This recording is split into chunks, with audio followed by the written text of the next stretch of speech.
In the harsh and unforgiving lands of the Old South, where people were divided not only by class but by color and cruelty, there lived a woman named Mary. She was once the pride of her husband, Thomas, a wealthy plantation owner known for his arrogance and temper. But as the years passed, Thomas began to see Mary not as his beloved wife, but as someone, too old, someone who no longer brought him pride or passion. His heart had grown cold, his words sharper than a blade, and his respect for her had vanished like morning mist. Mary had given him everything, her youth, her loyalty, her heart, yet all she received in return was humiliation. One fateful evening, after a heated argument at the dinner table, Thomas made a cruel and shocking decision. In front of his servants and guests, he declared that Mary was no longer his wife but a burden. To disgrace her further, he ordered that she be given to Samuel, one of his slaves, as punishment for her disobedience. The crowd fell silent, horrified, but no one dared challenge the master's word.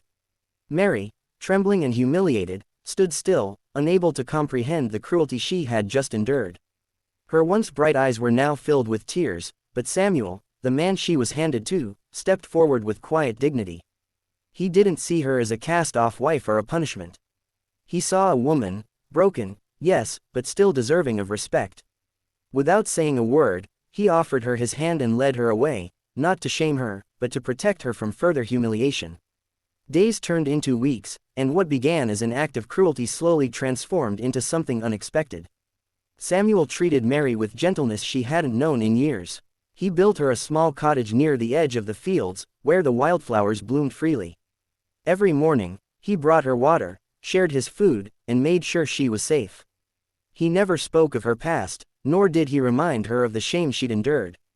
Instead, he spoke of freedom, of faith, and of a world where love wasn't bound by chains or pride. Slowly, Mary began to heal. She found peace in the quiet strength of Samuel's presence. The man whom society called a slave had more nobility in his heart than any of the men who claimed to be her equals. He never raised his voice, never demanded anything from her. In his eyes, she saw kindness, something she thought she would never find again. Over time, love grew between them, silent and pure. It wasn't the fiery passion of youth but a deep, soulful connection built on understanding and respect. Samuel would often say, "Miss Mary, freedom ain't just about breaking chains. It's about finding someone who sees your soul." And she knew he was right. Years later, when Thomas fell ill and his estate began to crumble, word reached him that Mary was living peacefully, loved and cherished by the very man he had once considered beneath him. That truth burned his pride more than any disease. But for Mary, there was no bitterness left in her heart, only gratitude. She had found true love in the unlikeliest place, from the man her husband had once tried to use as a weapon against her. In the end, Mary and Samuel's love became a quiet legend among those who knew them, a story of how dignity, compassion, and true love can rise even from the ashes of cruelty. She was no longer too old, and he was no longer just a slave. They were simply two souls who had found home in each other's hearts.